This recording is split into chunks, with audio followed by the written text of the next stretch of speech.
삼위 하나님께 찬양 드림으로 예배를 시작하겠습니다. 192장입니다.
아멘. 288장입니다.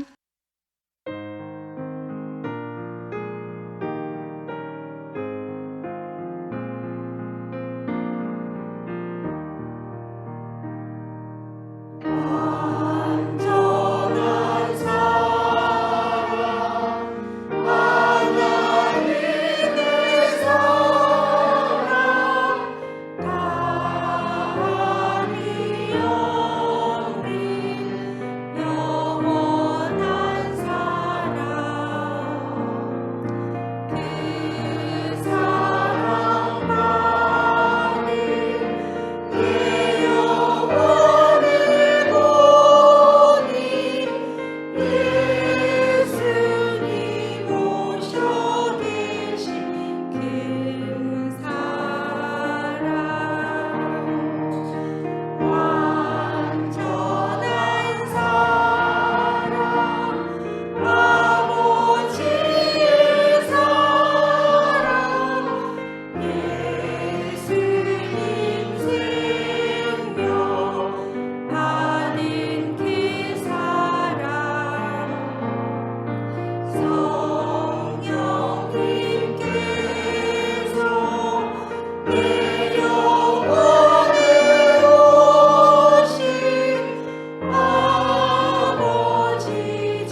407장입니다.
아멘. 169장입니다.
찬송가 44장으로 경배 찬송 드리겠습니다.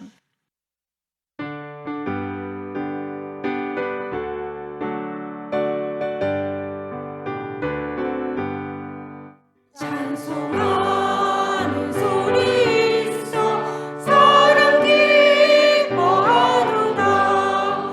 하늘 아버지의 이름 거룩거룩합니다. 천하 사람 찬양하라. 거룩하신 하나님께 할렐루야 할렐루야 할렐루야 아멘.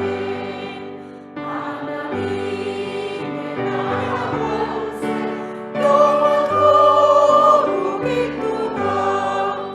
아버지의 영광 나라 거룩거룩합니다. 하늘 보좌에 있으니 세상 주가 나시도다. 할렐루야 할렐루야 할렐루야 아멘. 아버지의 모든 뜻은 그 뜻대로 되도다. 우리 아버지의 뜻은 거룩거룩합니다. 우리 죄를 사하시고 깊은 찬송 주셨도다. 할렐루야 할렐루야 할렐루야 아멘. 온 만물들이 찬양 구원하신 예수님 아들들이 나타나니 자유선 구하도다.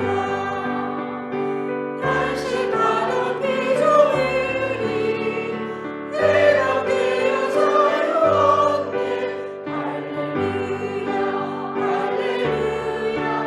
할렐루야 할렐루야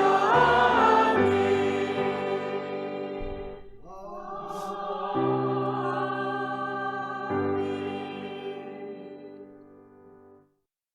예배에 감사기도 드리겠습니다. 하나님 아버지, 예수님으로 말미암아 구원 얻은 자녀들이 모여 신령과 진정의 예배를 드리게 하시니 감사드립니다. 죄 중에 살았고 온갖 악행으로 살면서도 죄인인 줄을 몰랐고 죄에 대한 감각도 없이 살던 우리에게 하나님께서 구원의 전 역사를 통해서 하나님의 일하심을 알게 하시고 예수님으로 죄인을 살리신 구원의 은혜를 받게 하셨으니 감사드립니다. 사단과 함께 지옥으로 떨어질 수밖에 없었던 우리에게 하나님의 인성이신 예수님께서 육신으로 오셔서 십자가에서 죄 없는 생명의 피를 흘려주시고 대신 심판받아 주셨으니 이제 그 사랑을 알아 죄를 회개하고 세상에서 나와 온전히 예수님으로 살고자 하는 자들에게 성령님으로 생명의 말씀을 먹여주시고 예수님의 형상으로 이루어 가시니 은혜가 너무나 커서 감격으로 그 사랑을 찬양합니다. 아버지, 사단에게 다 속아 한 구덩이에 빠지게 된 이때에 성령님께서 목사님을 통해 생명의 말씀을 선포하시고 들을 귀가 있는 자가 되게 하시어 아버지의 풍성한 사랑 안에서 예수님과 한 몸이 된 성전의 믿음이 되어 영광 돌리게 하시니 감사드립니다. 저희 성도들 삼위의 하나님을 사랑하여 감사와 찬송으로 예배를 올려드립니다. 기쁘게 받아주시옵소서. 사랑하는 구주 예수님의 이름으로 기도드렸습니다. 아멘. 찬송가 25장으로 영광 올려드리겠습니다.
믿음의 고백을 통해 삼위 되신 하나님을 높이며 영광드려 예수님의 증인이 되어야겠다라는 생각으로 준비하였습니다. 오직 삼위 되신 하나님을 찬양하고 높여드리는 고백을 통해 삼위 되신 하나님께서 영광을 받으실 줄 믿고 감사함으로 시작하겠습니다.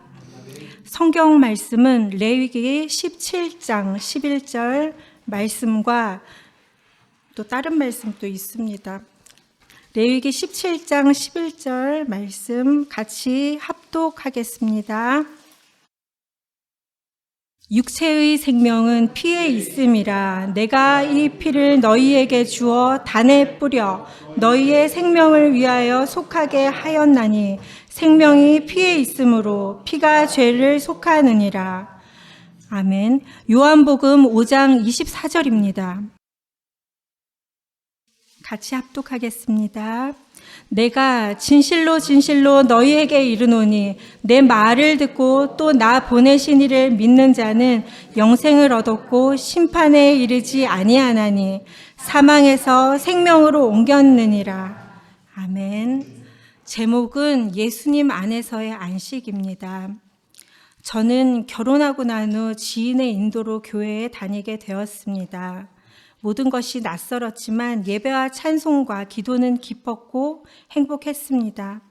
창조주가 계시는데 그분을 하나님 아버지라 부르는 것도, 또 자녀로서 그분의 보호가 도우심이 있다 하니 의지할 분이 생겨 좋았습니다.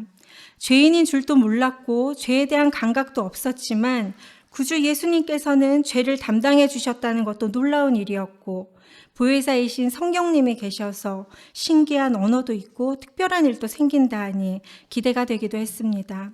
또 교회 다니시는 분들의 삶을 보니 나와는 다른 모습에 행복이 여기 있을까 하여 동경하며 교회 생활이 시작되었습니다.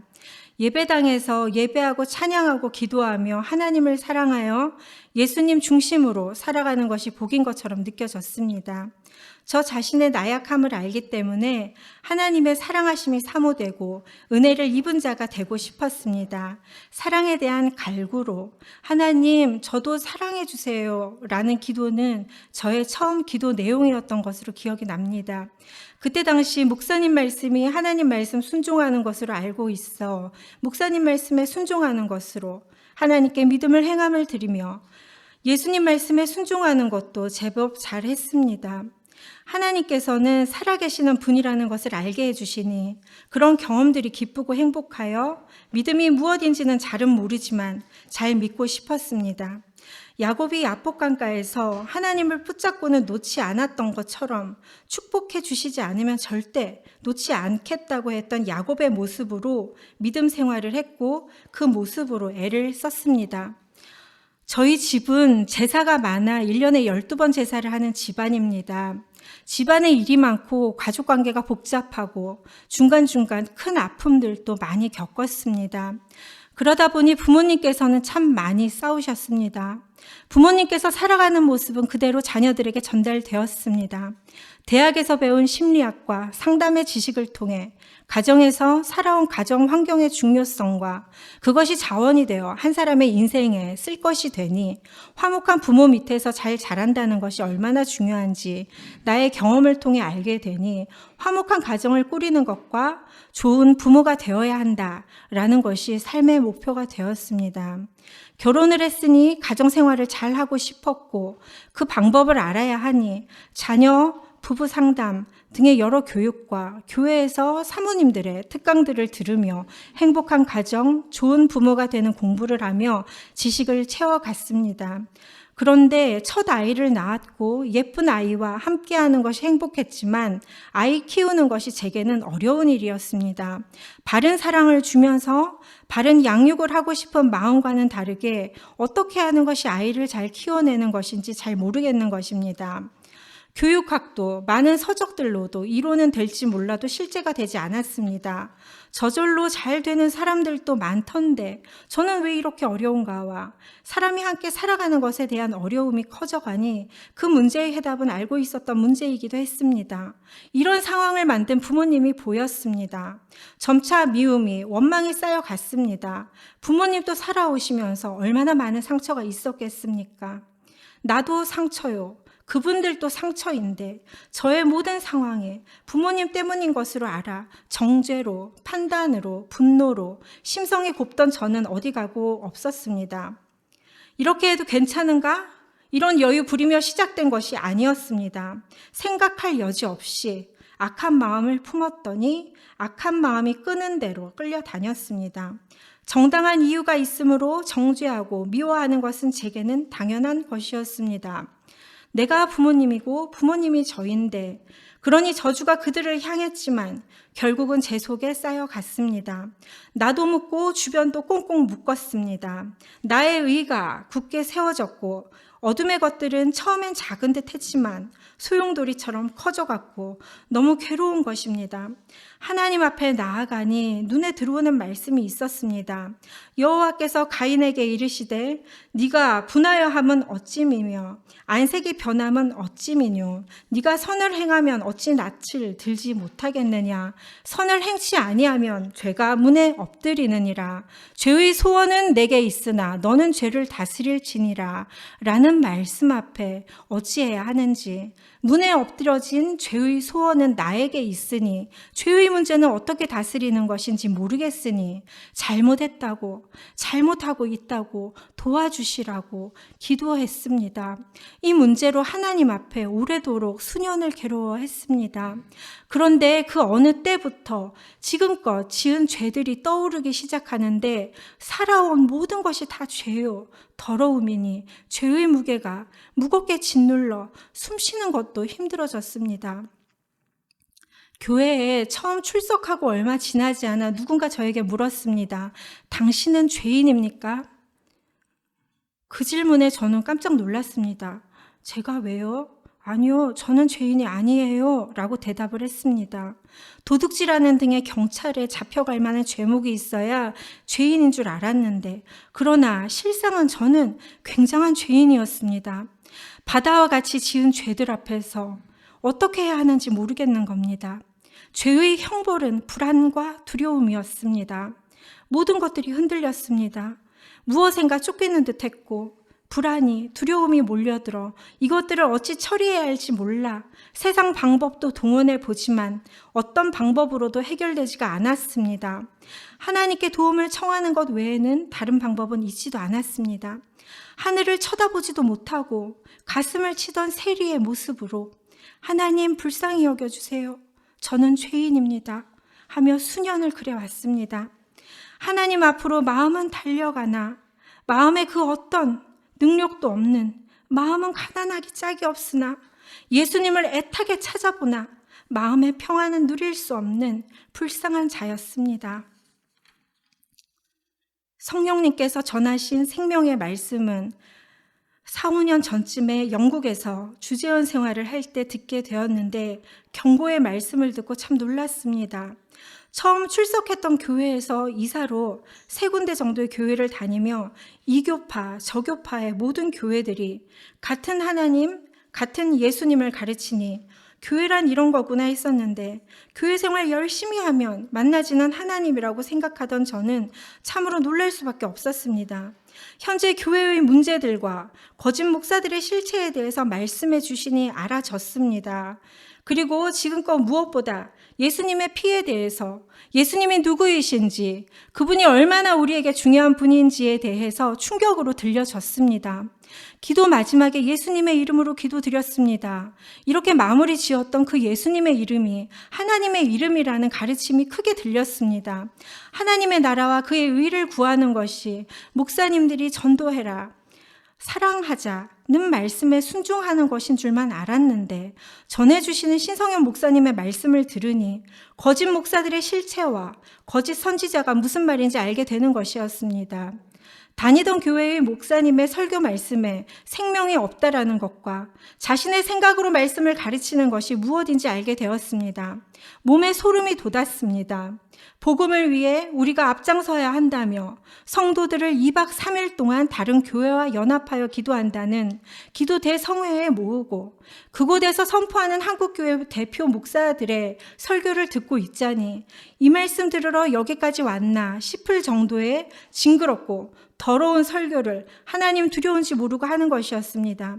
도저히 아멘 할 수 없는 말을 사람들은 아멘 아멘 하며 받았습니다.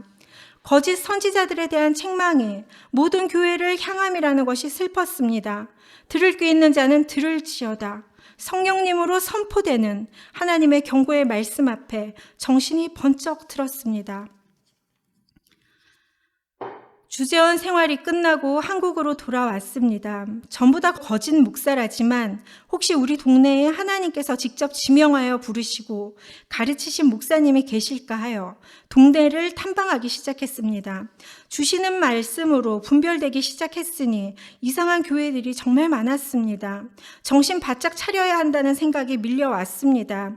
생명에 걸린 문제이므로 앞으로 한 발자국 내딛는 것도 조심스러웠습니다. 그러다 한 교회에 등록했고 말씀을 잘 아는 목사님이었습니다. 구약과 신약에 대한 지식이 많아 이곳에서 말씀을 배우면서 신성현 목사님 말씀과 병행하면 하나님을 알아가며 예배생활 드리는데 문제가 없겠다 싶었는데 시간이 흐르니 누구에게 예배를 드리는 것인지 누구를 찬송하는 것인지 모르겠고 여전히 모든 목사님들이 그러하듯이 처음에 누구를 예화를 들고 주님 이야기를 했고 또 우리는 그렇게 살아야 한다라고 끝내는 그런 예배 시간이 되니 여기도 아니구나 싶으니 시름이 깊어졌습니다. 예수님께서 생수의 강이 너희 배에서 흘러 넘치리라고 하셨는데 그것이 무슨 말인지 아는 사람도 없었고 그것을 궁금해하는 이도 없었습니다. 그냥 말씀인 거지 뭐. 그런 걸 하나하나 따지면서 어떻게 믿어? 사람인데 어느 날은 좋았다가 어느 날은 또 안 좋았다 하는 거지. 이것이 소위 잘 믿는 사람들의 주소였습니다. 저는 기쁨이, 평안이 생명으로 넘쳐 흐르고 싶어 이렇게 몸부림치는데 다른 사람들은 무시해도 될 만한 삶의 무게인 만큼인 건지 궁금했습니다. 그렇게 다니던 교회가 정리가 되었습니다. 그런데 제가 아팠습니다. 그 전부터 아이를 낳은 부위가 염증이 여러 차례 지속되었던 것이 병원에서는 큰 문제 없다 하여 생각지도 않았는데 점점 아파져서 병원을 찾으니 이제 암 된다, 암이다, 수술하자라고 이야기했습니다. 여러 차례 병원에서는 괜찮다라는 이야기만 들었었고 검사를 해도 문제될 것이 없었습니다. 통증이 어느 순간 생겼고 그 통증조차도 의사들은 무시해도 된다고 이야기했습니다. 병에 대해서는 얕은 지식이었지만 예수님께서 행하신 일들과 말씀으로 질병에 대한 관점은 치료였습니다. 저는 단순하기도 하고 그것을 순수하다라고 하면 좋은 말이긴 한데 성경의 말씀도 성령님께서 전하여 주신 이 말씀도 너무나 당연하게 믿는 말씀인 것입니다. 치료가 있다 하셨으니 예수님이 라파로 오셨으니 생명 속에 건강이 있으니 치료는 너무나도 당연한 것입니다. 본격적으로 성령님께서 교회들에 말하라 라고 말씀하신 말씀으로 다른 것들에는 다 문 닫은 채 저 자신을 비추어 보기 시작했습니다. 레마의 말씀으로 하루하루 읽어나가던 중에 성전의 믿음이 되어야 온전한 구원이니 그 구원은 성전에서 보이신 모든 것들로 연합이 되어야 한다는 것입니다. 산의 무게보다도 더한 죄의 짐을 벗는 것이 소원이었고 예수님을 만나야 산다는 것이 목표가 되어 살던 제게는 이리 재고 저리 재고 할 형편은 아니었습니다. 그런데 물두멍에 일 치르는 것이 너무나 힘에 겨웠습니다. 영혼의 평안을 바라던 저는 육체의 사치는 관심 있는 대상이 아니었습니다. 그러나 일생 여러 번 잊지 않은 주재원 생활이니 컨테이너에 물건들로 가득 채워 들여왔고 사 모으며 평안이 없었으니 죄인지는 뚜렷이 알고 있었습니다. 이사 온 지 6개월 만에 물건들을 치우게 되니 남편 눈치도 보이고 물건 값을 주신 부모님 마음이 헤아려지니 마음 아리를 많이 했습니다. 그것들을 정리하며 얼마나 힘이 들었는지 힘이 쭉 빠져서 그렇게 물두멍을 거쳤습니다.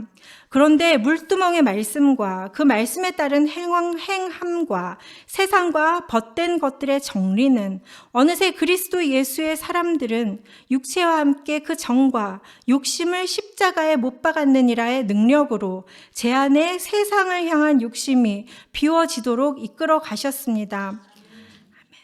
그러던 중 점점 몸은 더 아파졌고 병원 치료할 것으로 뜻을 정하여 수술을 하였습니다. 그런데 수술 후에도 점차 통증이 있게 되어 병이 진행되는 것으로 알아졌고 병원을 찾아도 의사는 또 괜찮다 하니 현대의학으로는 원인을 모르는 것인가 싶으니 제가 할 수 있는 것이 없었습니다. 지금 이 고통을 주는 병이 무엇인지 알 수 없고 이 병이 점점 시간이 지나 큰 병이 될지 다른 것이 되는지 알 수 없습니다. 그러나 지금껏 믿었다 하나 그 믿음이 하나님과 제대로 된 관계가 아니었던 연고로 하나님의 치료가 따르지 않는다 하시니 이 병을 어떻게 고침받나? 이 고통에서 벗어나기 위해 좋다는 약은 다 구해 먹기 시작했습니다. 이 약도 저 약도 도움이 되지 않았습니다.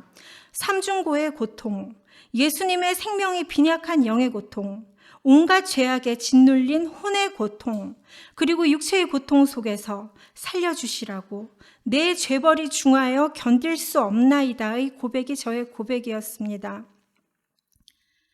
그런데 어느 날 기도 중에 하나님께서는 제가 누구인지 알게 하셨습니다. 에스겔 28장 말씀에 너는 기름 부음을 받은 덮은 그룹이며 내가 너를 세우매 네가 하나님의 성산에 있어서 화강석 사이에 왕래하였도다. 네 무역이 풍성함으로 네 가운데 강포가 가득하여 네가 범죄하였도다. 너 덮은 그룹아. 그러므로 내가 너를 더럽게 여겨 하나님의 산에서 쫓아내었고 화강석 사이에서 멸하였도다. 네가 아름다움으로 마음이 교만하였으며 네가 영화로움으로 네 지혜를 더럽혔으며 내가 너를 땅에 던져 열왕 앞에 두어 그들의 구경거리가 되게 하였도다. 이 말씀은 사단이 지음을 받아 하늘의 어떤 천사보다도 지혜에 있어서나 아름다움에 있어서나 지위에 있어서 가장 뛰어난 자였는데 그가 아름다움으로 교만하여져서 하나님의 보좌에 앉으려고 하늘에서 반역을 꾀하기에 바빴다는 것입니다.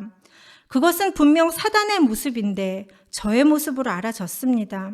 하나님이 없다 했는데 온갖 죄로 모든 감각을 마비시키며 살아도 좋다고 했는데 죄악으로 살던 저의 모습이 말씀 앞에 조명되었습니다.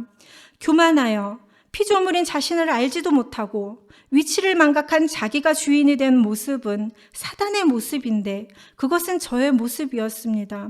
저 지옥 한가운데 떨어져 절규하는 소리를 제가 듣는 것입니다. 예전에 들어보았던 지옥 간증 속에 어느 영혼의 절규하는 소리가 저의 외침이 되어 있었습니다. 사단과 동질인 것을 보게 하신 하나님께서는 살고자 하는 교만까지도 보게 하셨습니다. 죄인인 저는 당당하게 예수님 앞으로 나아갈 수가 없었습니다. 먼 발치에서 바라볼 뿐 예수님을 사모하지만 쉽게 나아갈 수가 없었습니다. 내 중심으로 산 죄, 인본으로 산 죄, 더러운 자아로 산 죄로 구주로 오신 예수님께 죄송하여 나아갈 수가 없는 것입니다. 더 이상 그 어떤 기도도 할 수가 없었습니다.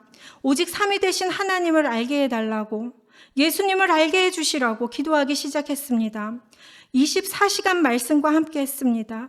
듣고 읽고 기도하고, 듣고 읽고 기도하고, 세상의 귀를 닫고, 하나님을 아는 일에, 예수님을 알아가는 일에 성령님의 도우심으로 될 것이라는 작디작은 믿음으로 말씀 앞에 있었습니다.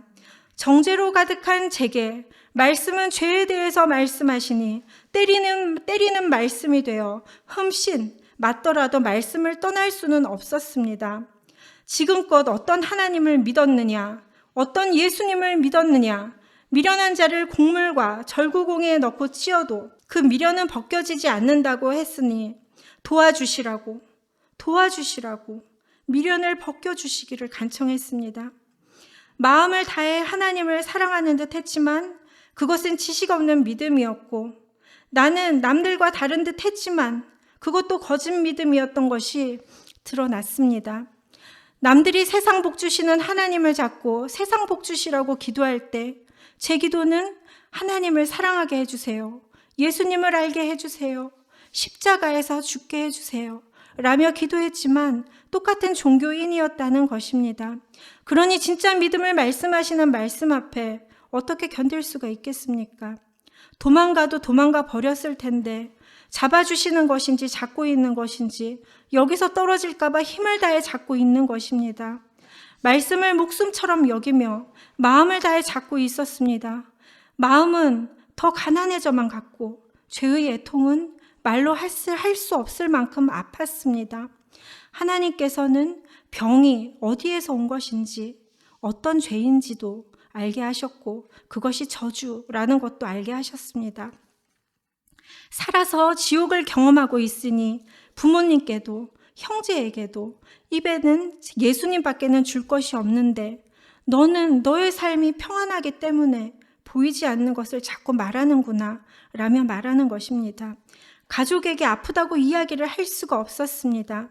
병원에서도 확실한 이야기가 안 나오기도 했지만 목숨보다 더 소중한 부모님이 이제 연로해지시니 구원보다 더 중요한 것은 없기에 다른 이야기들이 입 밖으로 나오지 않는 것입니다.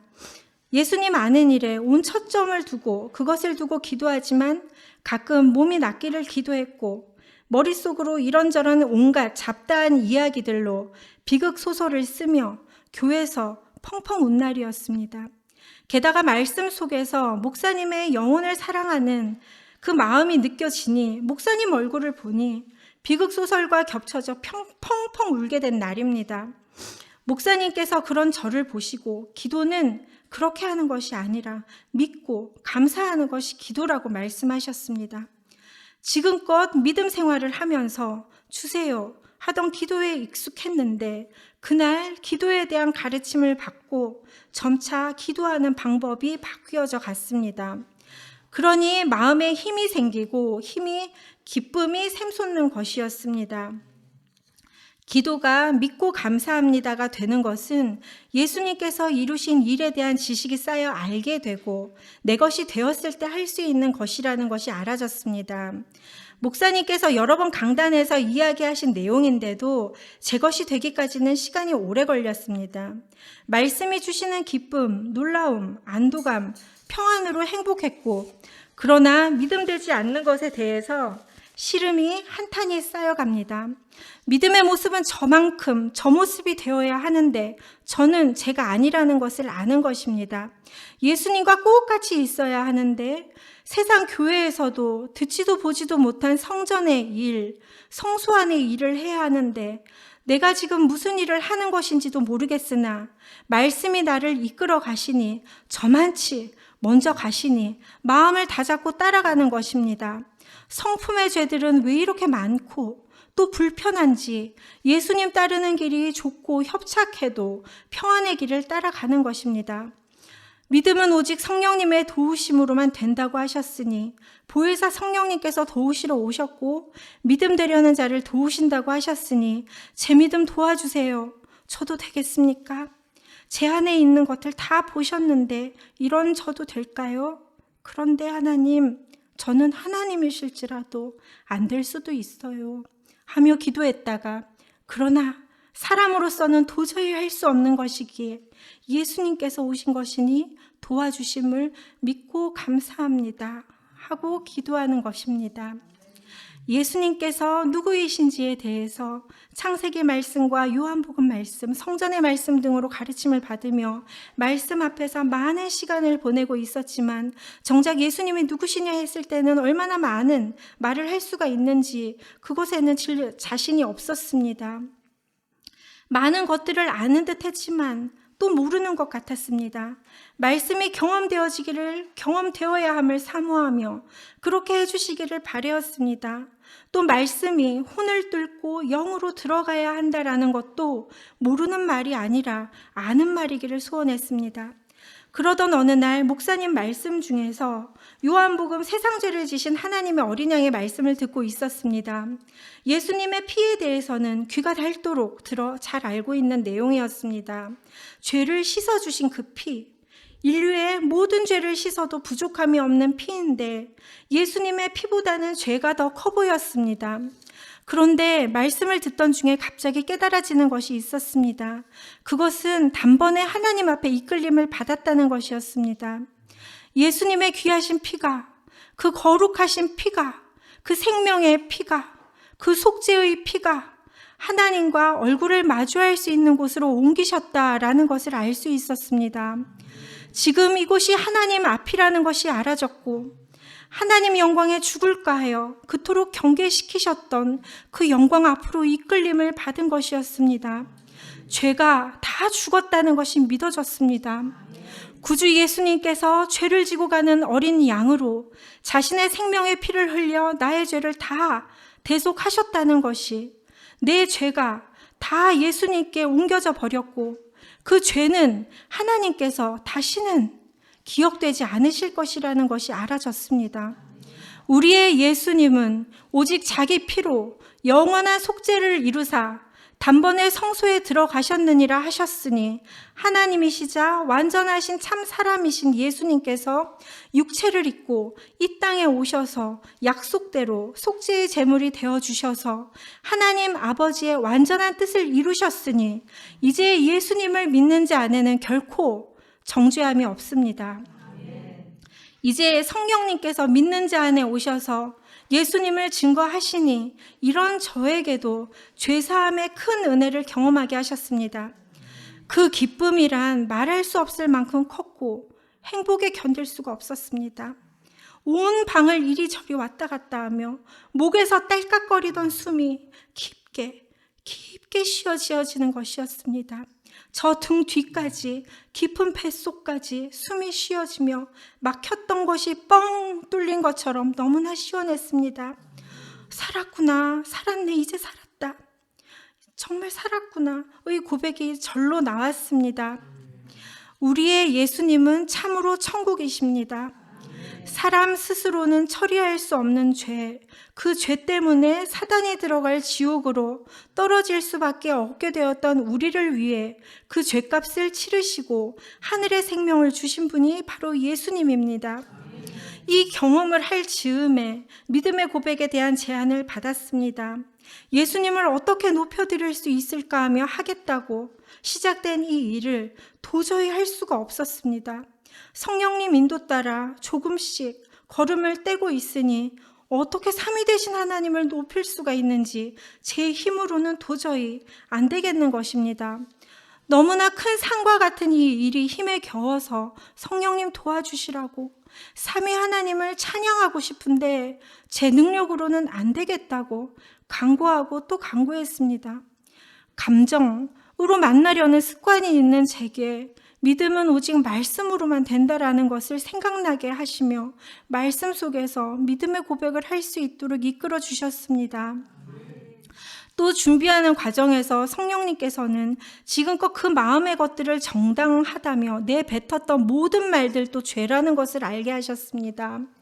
그 말에, 그 마음의 것들에 걸려 행동도 말도 다 걸렸다는 것입니다. 그리고 용서받은 자로 용서가 있어야 한다는 것입니다. 그래서 자유가 없었다는 것입니다. 예수님의 피를 경험한 것에도 불구하고 왜 반쪽 자유인가에 대한 해답이 여기 있었습니다. 그리고 죄의 원흉인 사단과 동질이 되어 온갖 죄악으로 미련한 자가 되어버린 제 자신을 용서해야 했습니다. 사단의 충동질을 그대로 받아들여 행해왔던 어리석음의 모든 것들을 다 용서해야 했습니다. 그런 과정을 겪고 난 후 생명의 말씀에 대한 확증이 되었고 예수님을 사랑하는 마음으로 가득 차는 것입니다. 누군가는 너같이 예수 믿는 사람은 없다, 대충 믿어라 라고 말을 하는 것이지요. 생명 없는 것들을 입에 담는 것은 해지지가 않으니 세상 말을 하는 그들에게는 제가 재미없는 사람이 되어 있었습니다. 그러나 생명을 전할 수 있으니, 예수님을 전할 수 있으니 저는 행복한 자입니다. 부모님을 보니 어려운 일들 가운데도 버텨주셔서 감사하고 애틋하고 사랑이 그렇게 갈 수가 없는 것입니다. 죄송한 마음이 들어 어떻게 표현해야 할지 모르겠는 겁니다. 지금까지 예수님 믿는다고 했으나 바른 지식이 없었고 어리석음으로 누구보다 마음 아프게 한 것이 너무나 애통했습니다. 내가 걸림돌이 되어서 예수님 믿는데 어려움이 되어 예수님께로 돌이킬 힘이 없으면 어떡하나, 부모님 앞에 지은 죄들로 너무나 괴로웠습니다. 그러나 자녀의 애통의 기도를 들으시고 하나님 아버지께서 그 영광을 드러내심으로 구원의 은혜를 입혀주시기를 믿고 감사함으로 기도합니다. 나는 그리스도와 함께 십자가에 못 박혀 죽었습니다. 이제는 내가 산 것이 아니고 예수님으로 사는 것입니다. 인본으로 산 죄, 더러운 자아로 산 죄를 십자가에 못 박고 이제 예수님으로 삽니다. 용서할 능력만 있는 것이요, 사랑할 능력밖에는 없습니다. 정죄도 죽었으며 어둠의 것들도 다 죽었습니다. 이제 나는 예수님 안에서 죽었고 예수님 안에서 다시 살리셨으니 내 모든 소유 사단에게 넘겨주고 오직 예수님을 아는 일에, 예수님 안에 선한 것을 사는 일에 최선을 다하게 되는 것입니다. 옳은 행실로 예수님을 비추는 빛이 되는 것입니다. 예수님께서 다 이루었다 하신 그 말씀 안에 살게 되었으니 평안과 생명을 누리면서 살 수 있게 되었습니다.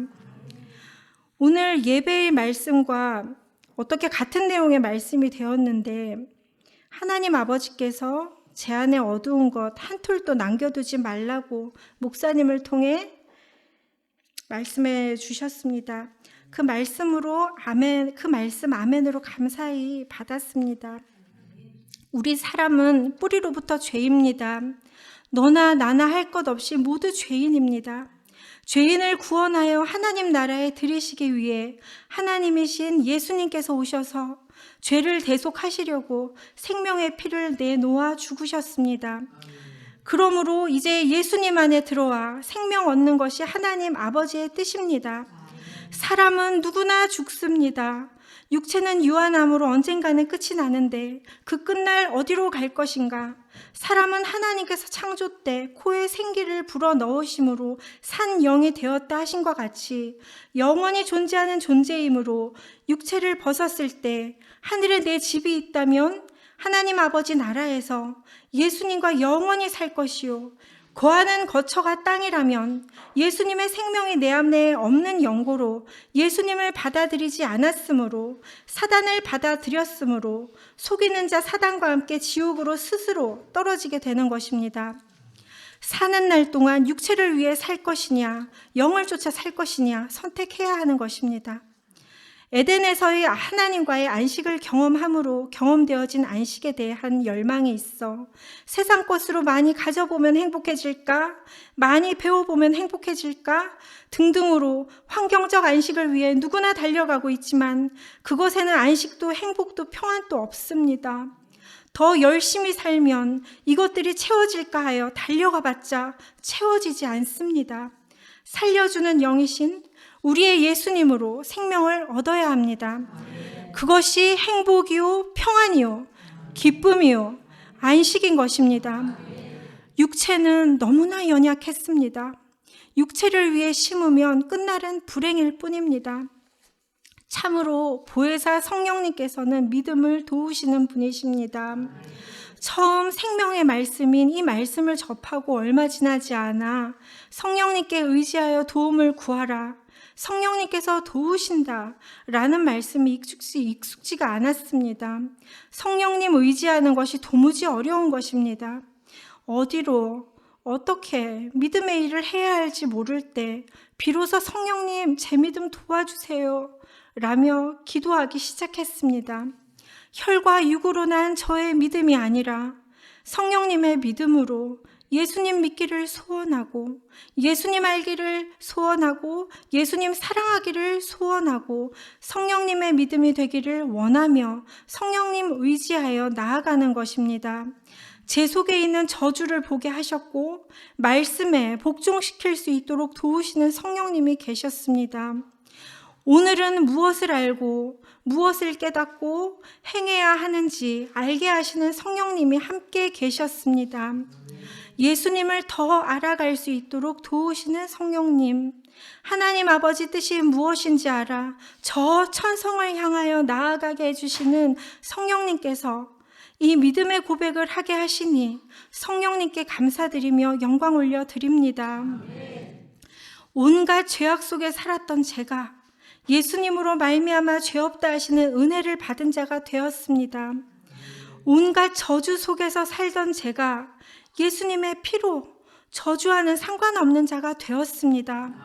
이 큰 은혜를 어떻게 말할 수 있는지 알 수도 할 수도 없는 제가 삼위의 하나님을 사랑하여 증거하는 일을 할 수 있다는 것이 기적입니다.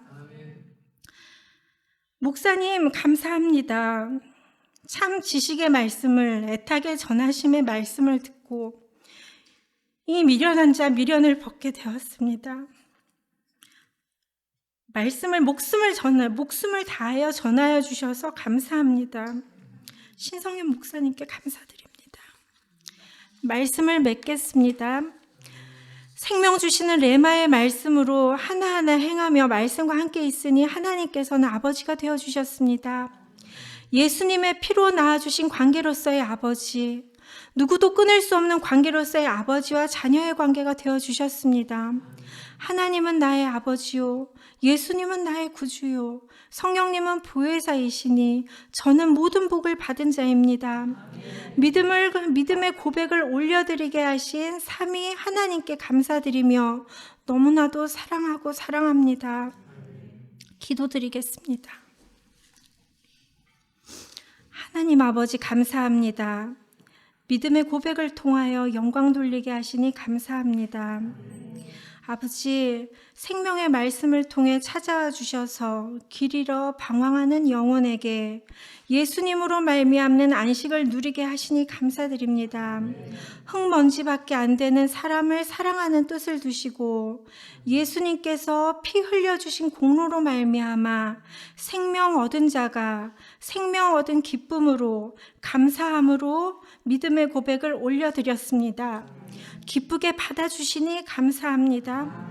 이제 예수님이 누구신 줄 알아 예수님을 사랑하고 알아가는 일에 목숨을 다해 힘쓰게 하실 줄 믿고 감사드립니다. 도우시는 성령님 사랑하고 감사합니다. 나의 사랑하는 거룩하신 구주 예수님의 이름으로 기도드렸습니다. 아멘. 찬양하겠습니다. 49장입니다.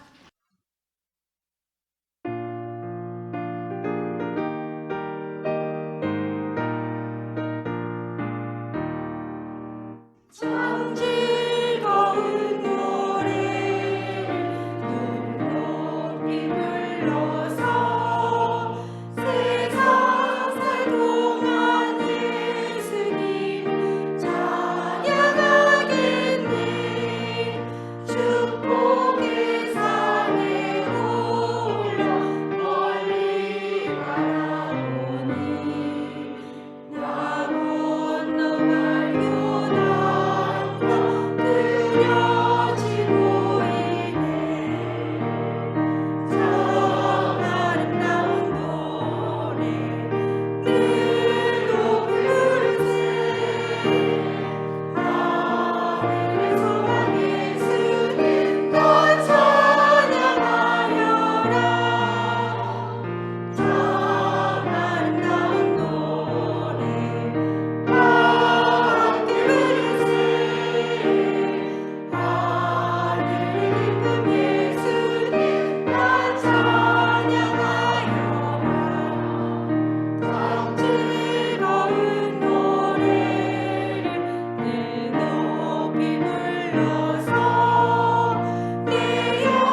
11장입니다.